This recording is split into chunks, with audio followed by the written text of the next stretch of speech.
여당의 외교통, 국민의힘 윤상현 의원과 윤석열 대통령 이번 순방, 또 대선 공작이로 명명한 김만배 허위 인터뷰 의혹, 또 강서구청장 재보궐 얘기까지 현안에 대해서 이야기 나눠보겠습니다.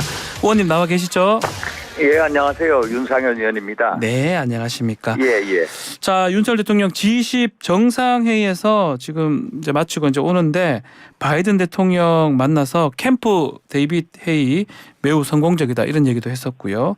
또 최근에 또 캠프 데이빗 회의 이렇게 호도하는 반국가 세력, 반일 감정을 선도한다 이런 얘기도 했던데 이 맥락도 같이 한번 해석을 좀 해주십시오. 일단 지난번에 이제 그 캠프 데이빗 회의를 이제 호도하는 반국가 세력이 이제 반일 감정을 선도한다 이런 말씀은 국립외교원 행사 가셔서 하셨거든요. 네. 제가 보기에는 이제 지금 국제 정치의 어떤 흐름이라는 게 이제 탈세계화가 진전이 되고 또 신냉전 시대로 가고 있지 않습니까? 예. 신냉전 시대에서 이제 각국이 정말로 자기의 국가 이익을 지키려고 전쟁만큼 치열하게 싸우고 있거든요. 그래서 우리 대한민국도 우리 안보 이익 또 경제 이익을 위해서 한미일 이제 협력에 살을 걸고 있지 않습니까? 예. 그걸 방해하는 세력의 움직임도 거셀 수밖에 없는데 그런 분위기가 국내에도 그런 흐름에 부안해도 하는 세력이 있다라는 이제 그런 의미로 저는 받아들이고 있습니다.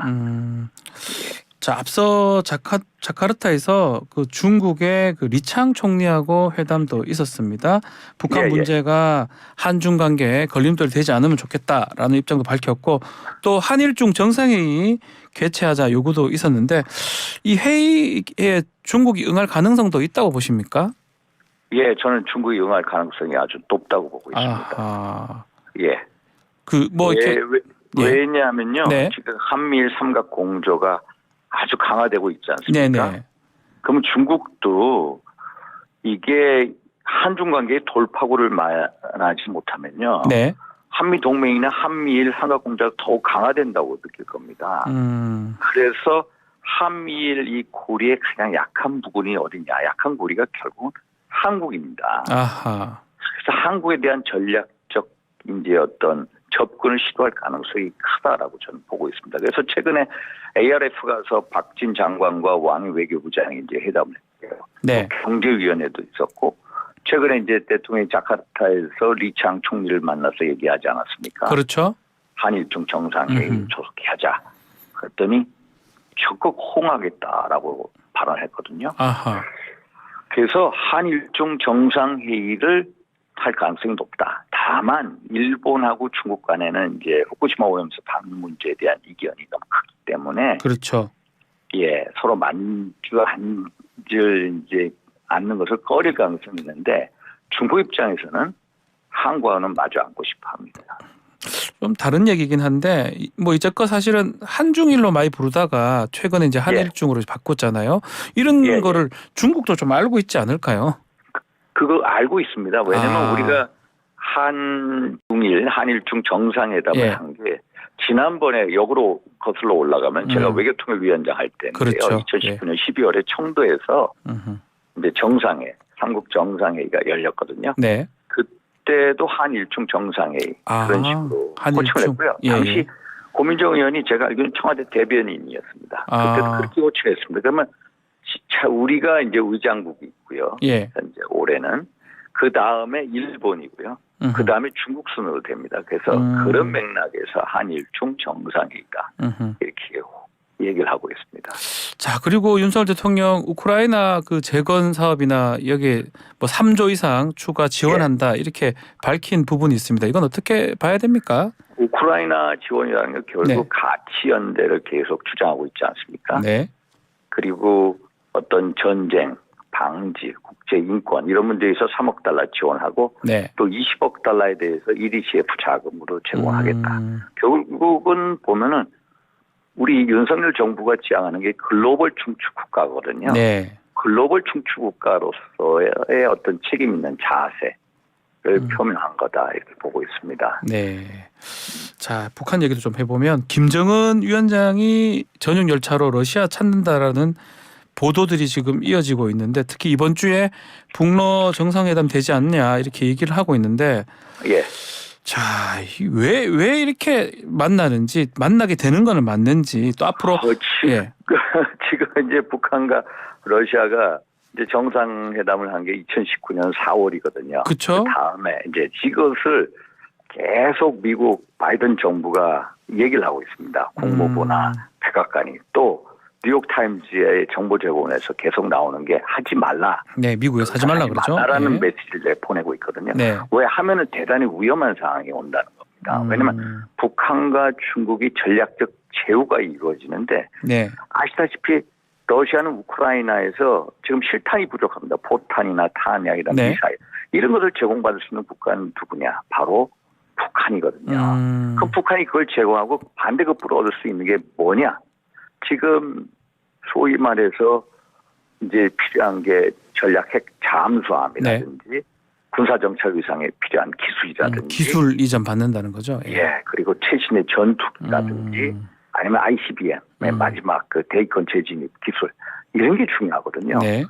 이렇게 되면 정말로 게임 체인저가 됩니다. 한반도 지형에. 그러니까 미국으로서는 정말로 당황스러운 상황이 오거든요. 그걸 못하게 계속 언론 프레이를 통해서 못하게 하고 성명을 통해서 경고를 하고 있는 상황입니다. 전략적 제휴가 이루어집니다. 북한과 러시아가. 네. 예. 그럼에도 불구하고 지금 계속 만난다는 보도에 또 현지에 연해주 그 현지에 북한 사람들이 먼저 와 있고 이런 얘기도 있거든요. 예. 그래서 10일부터 그게 시작을 했고요. 예. 만나면은 디데이를 12일로 보고 있습니다. 아, 12일이다. 네, 예. 원래는 12일로 보고 예. 있고요. 이미 그 지난달에 김정은 경호팀이나 이제 의전팀이 러시아에 들어갔습니다. 네. 그런 상황도 다 나와 있고 그래서 마지막에 김정은이가 갈 거냐 말 거냐. 이거는 이제 지금 두고 볼 문제입니다. 예. 중국은 좀 침묵하고 있는 것 같습니다. 다소 거리를 두고 있어요. 중국은 이 러시아하고 중국의 입장이 다릅니다. 북한에 대해서 유일한 동맹국은 중국이거든요. 예. 중국 입장에서는 러시아의 북한에 대한 영향력이 커지는 것을 결코 좋아하지 않습니다. 그래서 북러 군사 협력에 대해서 뭐라고 얘기를 하지 못하지만은 네. 여기 양자 협력에 중국이 또 들어가서 같이 군사 훈련을 한다 이런 거에 대해서 좀 부담을 느낄 겁니다. 예. 그렇게 될 때 어떤 미국이나 서방 경제 국가들의 어떤 대중 경제 제재 이런 거가 있기 때문에 좀 조심스러운 입장입니다. 알겠습니다. 자, 이제부터 전국 현안 얘기도 좀 질문 드려보겠습니다. 예. 자, 김만배 씨 허위 인터뷰 의혹 관련해서 당에서 희대의 대선 공작이다. 공작 게이트다. 또 김대현 대표 사형에 처할 국가 반역이다. 이렇게 얘기를 하고 있습니다. 예. 예. 의원님 어떻게 보시는지요? 예, 김대현 대표 워딩이 좀 세셨는데 네. 그만큼 자유민주주의를 파괴하는 심각한 국기문란 행위다. 이걸 강조하신 것 같아요. 네.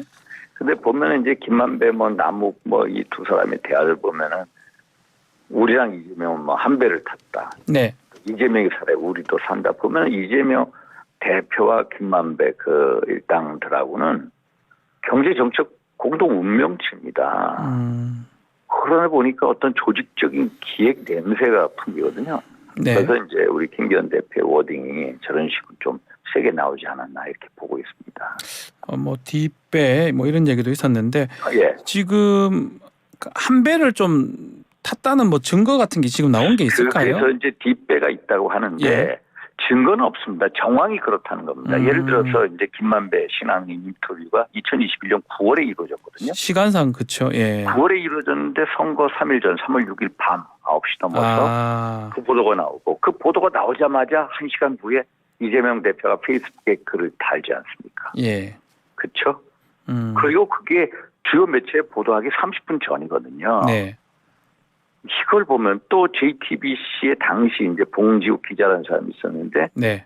그 조우영이라는 사람하고 인터뷰를 합니다. 그게 언제 2021년 10월입니다. 네. 근데 그 기사도 언제 나오냐? 선거 전에 터지거든요. 2020년 2월에 보도가 되거든요. 인터뷰 훨씬 해놓고 네. 선거 목전에 터뜨리는 거거든요. 그러니까 진실이 밝혀지지 않게끔 하는 선거 직전에 해서 진실은 그 후에 밝혀지더라도 일단 이기고자. 그럼 이거에 대해서 이제 수혜자가 누구냐? 이재명 대표한 민주당이다. 네. 그러다 보니까 이제 정적 뒷배가 민당 배우설인데 음흠. 저는 이런 발언에 대해서 신중해야 된다고 생각합니다. 네. 물론 수사를 통해서 밝혀야 되죠. 그래서 이걸 이재명 민당 배우설이다. 이제 좀 너무 나가 보인 거고요. 예. 수사를 지켜본 후에 그런 사실이 드러날 때 음흠. 얘기해도 된다라고 저는 보고 있습니다.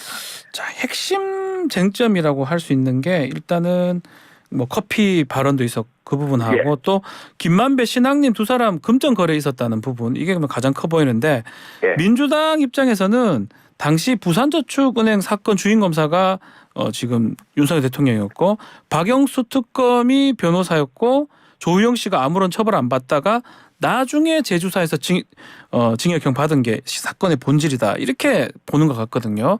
어떻게 네. 해석해야 될지요? 네, 일단 부산저축은행에서는 이제 대장동 그에 대해서 안 다뤄졌다는 거 아닙니까? 네. 그래서 이거는 좀 더 수사를 보고 얘기해야 될 것 같아요. 예. 그래서 일단 민주당에서는 뭐 그런 식으로 부산저축은행을 꺼내서 얘기를 하고 있는데 예. 본질은 뭐냐? 이게 결국은 김만배 신앙님에서 이 잘 아는 사이에 녹취가 이루어지거든요. 네. 또 엄청난 돈이 오가지 않습니까? 1억 2천이 넘는 돈. 네. 또 녹취를 조작 편집해요. 또 JTBC 봉주 기자는 조우영 인터뷰 중에 사실 부산저축은행 그때 담당 검사가 박모 검사다. 네. 윤석열 검사가 아니다라고 했는데 그걸 보도를 안 하거든요. 그럼 분명히 윤석열을 반대하는 당선을 반대하는 세력이 기획 의도 또 윤석열의 당선을 반대하는 매체들의 기획 의도 집중 보도 의혹이 있다. 이거를 먼저 거론하고 이걸 수사하는 게 급선무다. 이렇게 보고 있습니다. 지금 뭐 이 신중하셔야 된다 이렇게 말씀하셔서 진상조사단을 지금 국민의힘에서 꾸린 거 아닙니까? 예. 그 이제 거기서는 대선 공작 게이트라고 하면서 뭔가 더 좀 조사를 할 것 같기도 한데 어떻게 좀 신중하게 접근하는 겁니까? 진상조사단 신중하게 하지만은 네. 이제 검찰 수사를 기다려 보지만 검찰 수사도 빠른 게 진상 조사는 출범하면은 각종 제보가 들어옵니다. 당에 정말로 신빙성인 제보가 많이 들어오거든요. 그게 오히려 검찰 수사보다 빠를 수가 있습니다. 그래서 당 차원에서는 검찰 수사는 검찰 수사대로 가더라도 우리 당내 자체 조사를 하자. 그럼 대부분의 윤곽이 잡힐 겁니다. 잡힐 것이다. 예. 민주당에서는 이게 좀 연말 되면 쌍특검 본회의에 올라가지 않습니까? 특검으로 좀 진위 여부를 가려보자는 입장으로 보이는데 특검하는 거는 뭐 그게 특검한다고 하면 그게 하도 시간이 오래 걸립니다. 그게 사실 지금은 수사로 끝내야 될 문제죠. 특검보다는 수사가 더 좀 급하다 이렇게 보시는 거군요. 알겠습니다. 자, 단식 중인 이재명 대표 지난 주말 토요일 수원지검에 출석을 했습니다. 건강 때문에 수사가 한 8시간 만에 종료가 됐고요. 추가 소환 조사가 지금 있다고 하고 홍준표 시장 같은 경우는 정권 내내 이재명 대표 수사로만 하겠다. 그렇게 끝날 수 있겠다 이런 쓴소리도 했는데 의원님 보시기엔 어떻습니까? 일단은 내년 총선 유불리를 떠나서요. 이재명 리스크에서 정말로 여의도 정치권뿐만 아니라 대한민국이 벗어나야 됩니다. 지난 토요일 날 이재명 대표가 검찰 조사 후에 뭐라고 얘기했습니까? 검찰이 증거도 없이 자기를 불렀다라고 주장하지 않았으면 증거가 없다라고 했습니다. 그렇다면은 이재명 대표나 민당 입장으로서는 체포동의안이면 그걸 통과시키고 영장 심사에 가가지고 증거 없으니까 당연히 풀려나지 않을 겁니다. 영장 발부가 안 되겠죠. 그게 당당한 겁니다. 검찰이 증거가 없다. 그러면 구속이 되겠습니까? 안 되죠. 그럼 체포동의안 넣으면은 민당 그거에 대해서 부결시키지 말아달라. 또 이재명 대표도 떳하게 가서 영장실질 심사를 받아라. 저는 이렇게 말씀드리고 싶습니다. 지금 체포 동의안 말씀을 하셨기에 여쭤보면 추석 전에 이게 좀 올라올 가능성이 있지 않을까요? 이게요. 지금 이제 내일 또 소환을 하지 않습니까? 10시간에. 아마 가면 제대로 된 조사가 안 될 겁니다. 안 되는데 지금 본회의가 언제 돼 있습니까? 9월 21일 하고 25일 양일에 돼 있고 10월 달에 본회의 일정에 국정감사 때문에요. 결국 뭐냐 계속해서 이 구속을 늦추겠다는 거거든요. 막아보겠다는 거거든요. 네. 결국 그러면은 제 생각에 만약에 검찰이 구속영장을 예를 들어서 내일 조사를 한다. 또 서명은 안 될 거 아닙니까? 추가 조사가 오히려 힘들 수가 있습니다. 검찰 입장에서는. 예. 또. 그러면 만약에 추가 조사 없이 영장 청구를 한다. 9월 21일, 25일 본회의를 예정하고. 네. 그럼 어떻게 되겠습니까? 민당 부당한 수사다. 제대로 된 조사도 없이 영장을 청구하냐. 민당이 의총에서 의결한 게 뭡니까? 지난 7월 달에 정당한 체포영장 청구에 대해서 출제권 특권을 포기하겠다. 그래서 정당한 영장 청구가 아니라 부당한 영장 청구다. 그래서 친명계들이 부결하자 이렇게 부결시킬 것이다. 예. 그런데 비명이나 반명들은 아마 그렇게 못할 겁니다. 예. 그래서 이게 9월달 예. 영장이 체포영장이 청구됐다면은 정말로 21일, 25일 본회의 사이에 정말로 민당이 가장 심각한 내부 위기에 처할 거다 이렇게 보고 있습니다. 내부 위기가 될 것이다. 예. 자, 지금 당내 질문도 한번 드려보면 지금 총선 전초전 성격을 가지고 있는 강서구청장 재보궐선거 10월 11일 날 있습니다. 후보를 내기로 하긴 했는데 경선을 치른다고 합니다. 그 시점 좀 김태호 구청장한테 좀 유리한 거 아니냐 이런 분석도 있고요. 경선 아마 유리할 겁니다. 그래서 사면 조치를 취한 게 결국은 이제 김태우 청장의 공제보가 옳은 거다라는 판단이 있지 않습니까? 예. 그래서 이걸 가지고 다시 재보궐선거에 못 나오게 한다. 이거는 바람직하지 않다는 정책 메시지가 있는 것 같아요. 그러니까 당의 분위기가 그런 쪽으로 바뀌었습니다. 처음에는 이제 선출직 공직자의 기책사유 치른 선거 후보 내지 않겠다라는 식으로 갔다가 네. 또 지금은 이제 당이 공천을 하겠다, 경선을 하겠다라는 건데 하여튼 경선을 하면 김태우 청장이 되지 않겠나 저는 조심스럽게 예측은 하고 있습니다.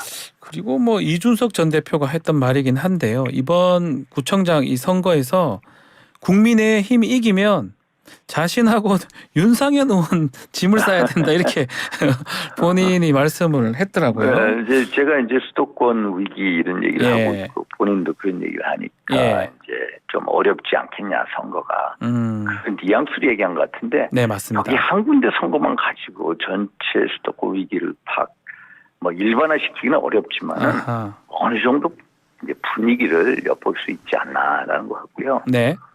저는 이제 어떤 당의 혁신이나 내부 경고용으로 이런 얘기가 나오는 거는 당의 총선에 긍정적인 영향을 미칠 것이다 이렇게 보고 있습니다. 이 당내에서는 지금 수도권 위기론 함께 너무 좀 용산만 보는 거 아니냐 우려의 목소리도 있는 것 같아요. 특히 공천 룰도 좀 용산에서 뭔가 나와야 한다. 논의 시작도 못했다. 이런 얘기도 있는 것 같습니다. 의원님은 어떻게 보십니까? 그런 식의 얘기가 나오는 건 총선에 결코 도움이 안 됩니다. 도움이 안 된다. 예. 총선은 당 주도로 치러야 됩니다. 아하. 그 당이 주도권을 가져야 되죠. 공천 룰 이런 것도 물론 이제 용산과 보이지 않게 여러 가지 조율을 하겠습니다만은 당이 총선에 전면에 나올 수밖에 없다. 그렇게 치러야 된다. 당이 주도권을 가져야 된다. 그래서 이거를 대통령실에 이제 설득을 하고 또 서로 이제 이 고스톱 짜고 치듯이 어떤 역할 분담이 이루어져야 되고. 윤석열 대통령은 좀 총선 좀 내가 치르는 거 아니냐 이런 취지 말씀을 하셨거든요. 예. 집권 이제 거의 만 2년 차에 치르시지 않습니까? 그러면 정부 심판의 성격이 강합니다. 대통령께서는 내가 전면에 나서 내가 심판받겠다 나올 수 있거든요. 그런데 당이 치러야 됩니다. 당이 해야 된다. 저는 기본적으로. 그래서 대통령하고의 긴밀한 소통을 통해서 역할 분담이 이루어져야 된다. 잘 해야 된다 그 부분을. 자, 마지막으로 총선에서 참 우리 의원님께서 지난번에도 그랬지만 인물 문제도 문제지만 당과 국정 기조의 문제 지적도 하셨던데 지금 홍범도 장군 관련된 이념 이렇게 강조하는 행보 선거에 이게 도움이 되는 겁니까? 그 홍범도 장군 형상이 이제 그 문재인 대통령이 욕사에다 갖다 놔놓지 않았습니까? 좀 위치가 적절해 보이지 않거든요. 그래서 홍범도 장군의 형상은 독립기념관 하는 게 맞다. 근데 이거를 지금 할 문제냐. 아하. 또 이런 문제가 어떤 민생이나 경제 문제도 훨씬 더 문제냐. 그건 아니라고 봅니다. 아하. 지금은 가장 중요한 이념을 바로 세운다 하더라도 네. 바로 세우기 위해서라도 총선 승리가 가장 중요합니다. 첫째, 둘째도 총선 승리. 그럼 총선 승리를 네. 위해서 어떻게 해야 되느냐. 당과 국정의 어떤 기조를 바꿀 필요가 있다. 아, 민생 수도권이나 중심으로. 예. 중도층이나 아하. 또 젊은 층이 호흡할 수 있고 또 느낄 수 있는 어떤 어젠다, 민생이라든지 경제라든지 변화라든지 혁신이라든지 이런 어떤 행보가 훨씬 더 좋지 않겠냐. 알겠습니다. 그런 이념적인 행보는 선거 뒤나 네. 솔직히 선거 뒤나 또 아니면 이렇게 좀 로우 프로파일로 아하. 하는 게 좋지 않겠나 하는 게 저희 생각입니다. 알겠습니다. 오늘 말씀 여기까지 듣겠습니다. 감사합니다. 예, 감사합니다. 지금까지 국민의힘 윤상현 의원과 함께했습니다.